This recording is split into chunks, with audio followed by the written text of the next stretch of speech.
스바냐서 3장 함께 읽었습니다. 스바냐 선지자 또한 하박국 선지자와 거의 동시에 혹은 바로 전에 부름받아서 하나님의 말씀을 전한 선지자였다. 예루살렘 출신의 선지자였고 당시에 유다 나라는 요시아의 종교개혁이 있었지만 근본적인 문제를 해결하기는 여전히 역부족이었다는 사실을 우리가 생각해 보고 있습니다. 오랜 시간 동안 하나님을 떠나고 우상 숭배에 젖어 있었던 그 일들이 오랜 습관에 젖어 있는 것들이 외적인 종교 개혁을 단행하는 일로 인해서 근본적인 해결을 하기는 어려운 것입니다. 모든 하나님 백성들 각자 스스로가 하나님을 가까이 하고 그분을 모시고 살아가는 삶을 힘쓰지 않는 한 계속 오랜 시간 동안 지속되었던 우상 숭배와 이 패역함이 쉽게 회복이 될 수 없었던 것이죠. 그러한 종교개혁이 있었음에도 불구하고 크게 오래가지 못하고 또다시 하나님을 저버리는 행위들이 많아졌던 시대였습니다. 그래서 하나님이 당시에 여러 선지자들 일으켜 세워서 그 백성들에게 계속 말씀을 들려주신 것이죠. 스바냐 선지자를 통해서 계속 그 하나님 백성들에게 주시는 말씀은 하나님이 그 백성들의 불의를 더 이상 그대로 두지 않겠다 하시는 말씀을 주시면서 그들을 향하여 임박한 심판을 경고하는 메시지를 전달해 줍니다. 자기 백성들에게도 그런 일이 있을 것이고 이스라엘 주변에 있는 여러 나라들도 하나님이 심판하신다는 겁니다. 그러나 분명한 차이가 있죠. 어떤 차이가 있을까요? 하나님 백성들은 징계라고 한 겁니다. 징계. 자기 백성들을 내쳐서 완전히 멸절하시는 것이 목적이 아니라 그 백성들을 징계해서 그들을 새롭게 하시는데 분명한 목적이 있는 반면에 주변에 있는 이방 나라들은 그들의 죄에 대한 값을 치르게 하시는 심판의 성격입니다. 그래서 똑같이 화를 당하는 것처럼 보이지만 그러나 그 목적이 분명히 다르다 하는 사실을 우리가 구별해야 되겠죠.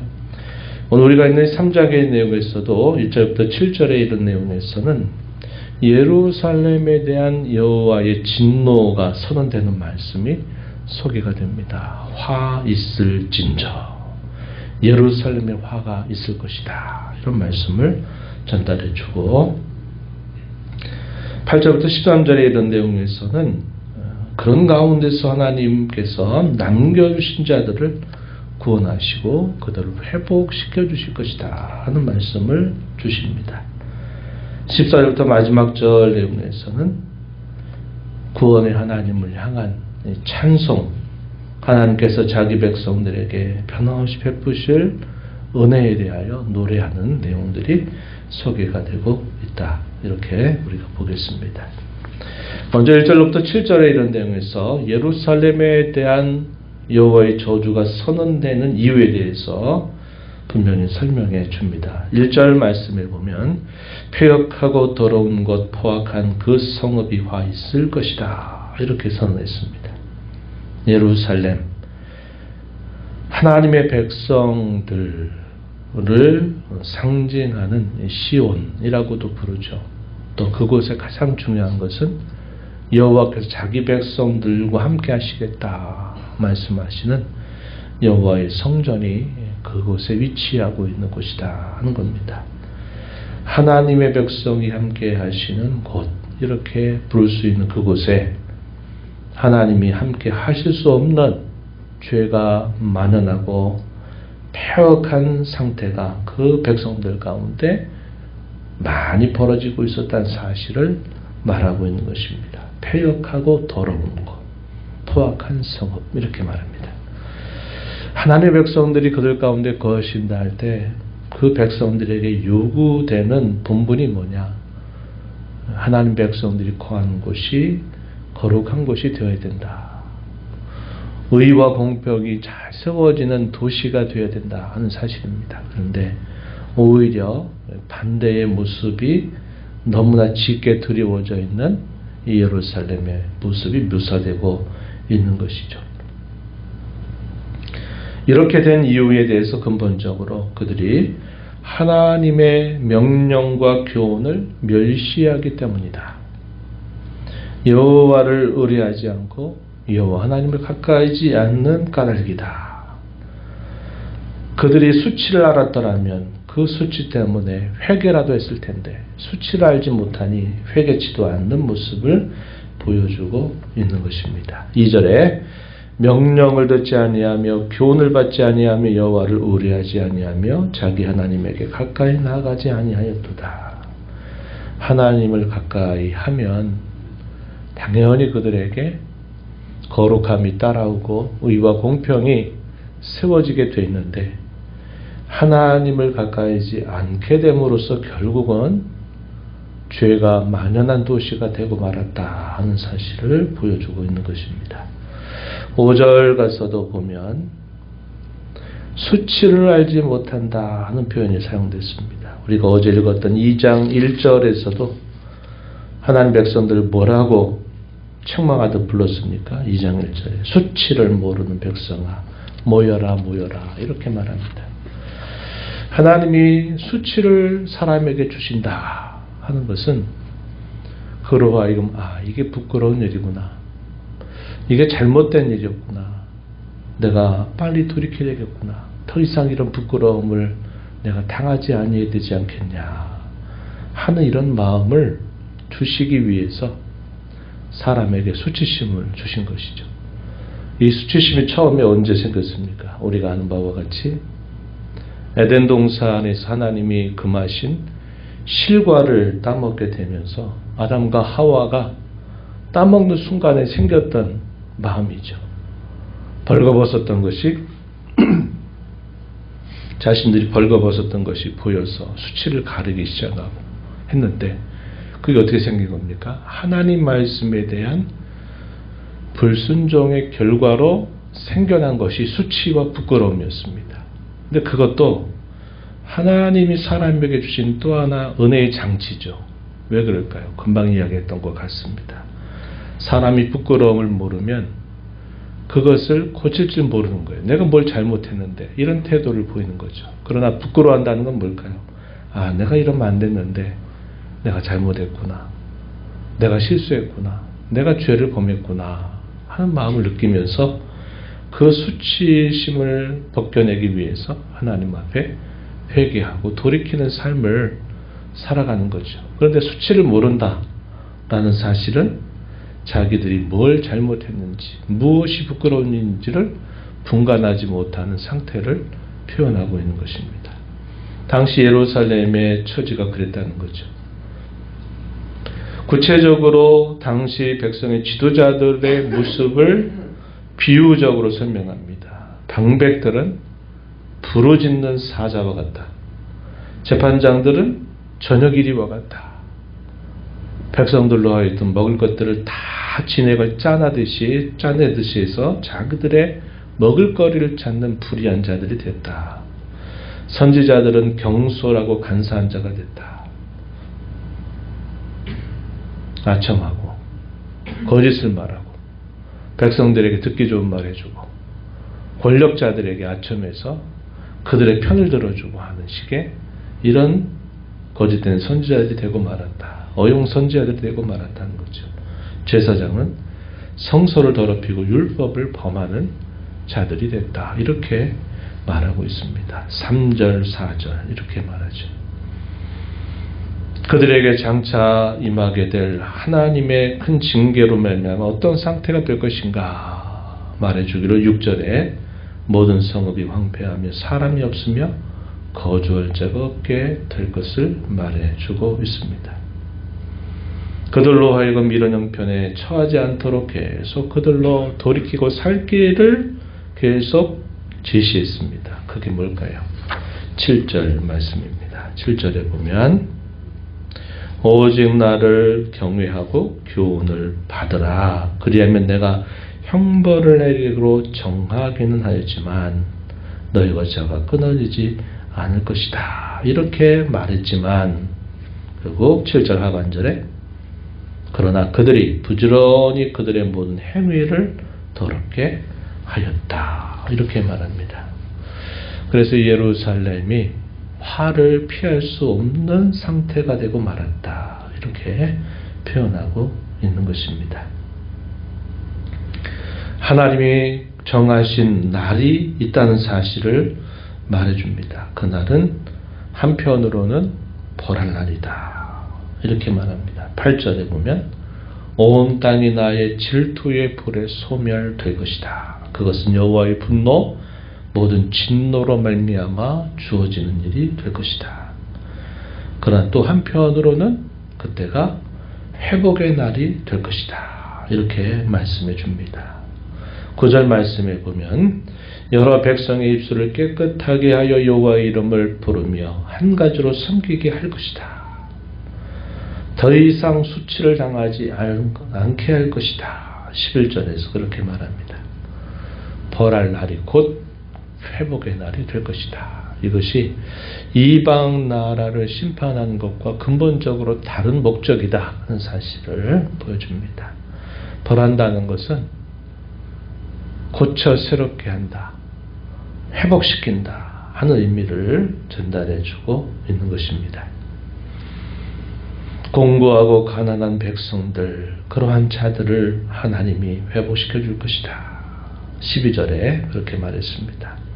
13절에서는 이스라엘의 남은 자라고 표현했죠.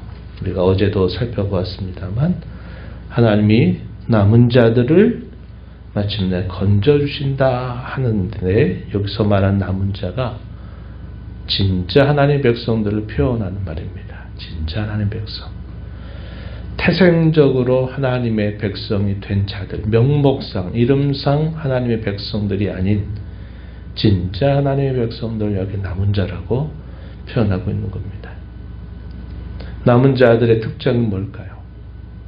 비록 그들도 죄를 범했다 할지라도 하나님의 징계가 있고 하나님께서 그 백성들을 공고하게 하시게 될 때 이것이 부끄러운 일이었구나. 이것이 우리의 죄 때문에 그랬구나 하는 사실을 깨닫고 하나님 앞에 겸손해서 하나님의 긍휼과 자비를 구하고 하나님께 더 가까이 나아가는 자들, 여호와 안에까지 머물고 살아가는 자들, 이런 자들을 남은 자다 이렇게 말하는 겁니다. 그러나 또 한편 어떤 자들이 있을까요? 공고케 하고 그 백성들을 상황적으로 낮추시게 될 때 교만해져서 될 대로 되라 해서 더 악을 행하고 하는 자들이 있다는 겁니다. 이런 자들은 이름상으로는 하나님의 백성이라고 불릴지 모르나 실질적으로는 하나님의 백성이 아닌 것입니다. 이런 자들은 가짜 이스라엘이죠. 여기서 남은 자들은 바로 그러한 자를 말하고 있다는 사실입니다. 이러한 자들을 하나님께서 보호하시고 그들로 평안을 누리게 해주시겠다라고 약속하고 계시다는 겁니다. 그 결과 14절부터 마지막 절에게서 뭐라고 말하느냐. 시온의 딸들은 노래하고 기쁘게 부르고 즐거워 할 것이다. 왜냐? 구원의 하나님이 그 백성 가운데 거주하시기 때문이다. 이렇게 그 이유를 말해 줍니다. 14절에 시온에 따라 노래할지어다. 이스라엘아 기쁘게 부를지어다. 예루살렘 따라 전심으로 기뻐하며 즐거워할지어다.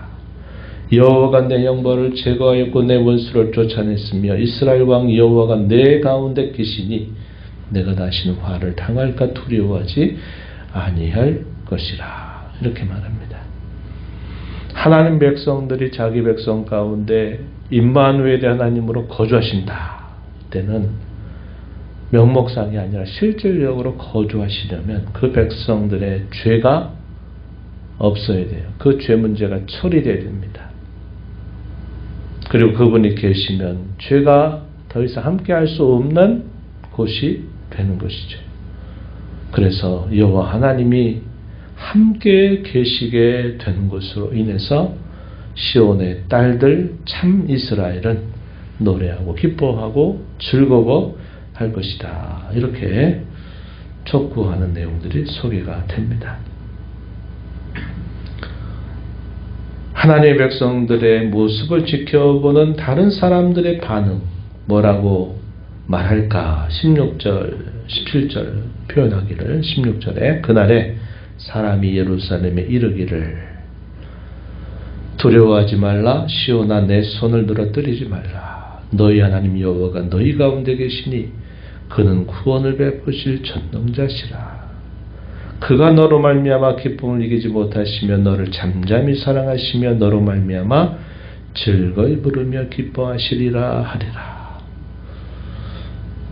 제3자가 마치 목격자적인 증언으로 표현되고 있는 겁니다.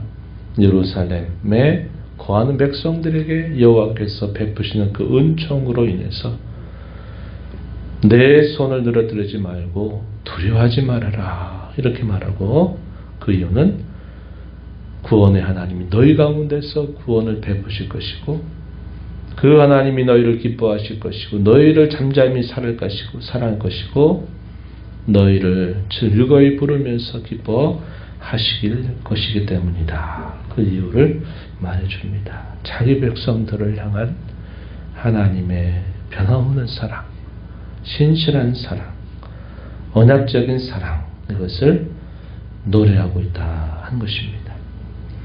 그들에게 마침내 하나님은 칭찬과 명성을 얻게 해주실 것이다 하는 사실을 또 약속하고 있습니다. 19절 그때 내가 너를 괴롭게 하는 자를 다 벌하고 저는 자를 구원하며 쫓겨난 자를 모으며 온 세상에서 수욕받는 자에게 칭찬과 명성을 얻게 하리라. 내가 그때 너희를 이끌고 그때 너희를 모을지라. 내가 너희 목전에서 너희를 사로잡힘을 돌이킬 때 너희에게 천하 만민 가운데서 명성과 칭찬을 얻게 하리라. 여호와의 말이니라. 이렇게 말합니다. 그 백성들로 하여금 다른 이방의 족속들로 하여금 에게 칭찬과 명성을 얻도록 그 백성을 존귀하게 해주실 것을 말해주고 있습니다. 이 말씀들은 오늘 교회로 부름받은 참 이스라엘로 부름받은 저와 여러분을 향한 하나님의 약속이 되기도 합니다. 하나님이 자기 백성을 향한 변함없는 사랑, 그 언약의 사랑으로 칭찬과 명성을 얻게 하실 그 하나님의 은혜를 우리가 받고 깨닫는 자로서 저와 여러분 또한 하나님을 향하여 신실한 사랑을 나타내도록 힘써야 하겠습니다. 그것은 베푸신 구원에 대한 감사와 찬양을 하나님께 올려드리는 일 뿐만 아니라 우리가 앞에서 읽은 말씀같이 하나님을 경외하고 그 교훈의 귀를 기울이며 사는 자세를 말하고 하나님 앞에 겸손해서 죄를 멀리하고 우리 입술을 깨끗하게 하는 자로 살아가는 것이 우리에게 베푸신 하나님의 언약에 대한 또 우리가 하나님을 향한 언약적인 사랑이 된다. 이것을 우리가 배우게 됩니다. 오늘도 복된 주일을 또 우리에게 허락하셔서 우리에게 이러한 신실한 사랑을 나타내신 하나님의 은혜를 감사하면서 기뻐하고 감사하며 또 하나님 앞에 겸손하며 하나님의 은혜를 찬양하며 영광 돌릴 뿐만 아니라 저와 여러분의 삶을 통해서 하나님을 경외함으로 악을 떠나는 거룩한 삶을 살아가는 저와 여러분이 되어야 하겠습니다.